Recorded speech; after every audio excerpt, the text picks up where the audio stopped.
Pessoal, vamos aqui dar seguimento. Eu já conversei com vocês muitas coisas e agora eu queria conversar sobre essas perdas que a gente pode ter, que são sensíveis e insensíveis. Vamos entender um pouco mais com mais calma esses conceitos. Perdas de que tu está falando, Pedro? Perda de água, tá? A gente já explorou até agora, principalmente a perda que ocorre pela excreção na urina, que é produzida pelos rins.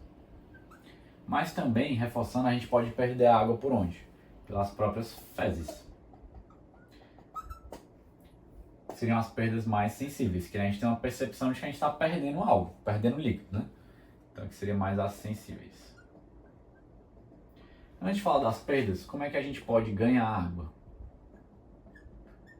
A gente pode ganhar, essa aqui é uma das mais fáceis, mais do senso comum. Ingerindo, né? Então, na ingestão. Às vezes a gente chega a pensar que só ganha água justamente bebendo, né? Mas não só bebendo água, mas também consumindo alimentos. Tem alimentos que são mais ricos em água mesmo, se a gente pensar na melancia. Tem muita água na própria melancia, tá bom? Então, principalmente na ingestão, mas um que geralmente muitas pessoas esquecem é também do próprio metabolismo. Então, um exemplo, né? No próprio metabolismo da glicose, que vocês vão estudar depois melhor, mais pra frente, talvez tenha até aula sobre isso. No metabolismo da glicose, tem formação de água. Então, essa maneira que o nosso organismo também pode ganhar água.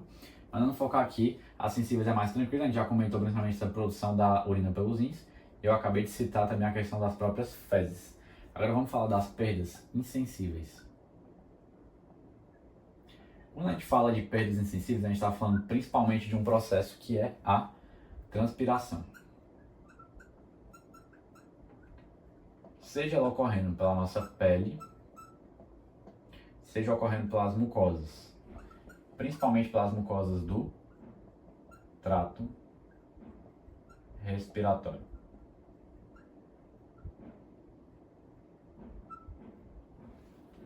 Vamos entender aqui o seguinte, a nossa pele em condições fisiológicas não é para a gente perder muita água. Por quê? Porque aqui na nossa pele a gente costuma ter uma camada rica em colesterol. Colesterol é um lipídio. O lipídio é impermeável à água. Ele não gosta muito de água, hidrofóbico. Então, por a gente ter essa camada aqui da nossa pele, principalmente a camada córnea, a camada mais externa, rica em colesterol, a tendência é não ter uma evaporação muito significativa de água, mas uma evaporação mais leve, uma transpiração mais leve, tá bom? Cerca de alguns centenas de ml, mas não muitos, 300, 400, mais ou menos, digamos. Agora, um exemplo que seria patológico. Se a pessoa tem uma queimadura na pele dela, né? E uma queimadura principalmente mais extensa, isso vai prejudicar essa camada impermeável. Então essas pessoas podem perder muita água. Por isso que um perigo de uma pessoa que teve uma queimadura muito extensa no corpo é morrer de desidratação, porque ela vai perder essa camada impermeável, né?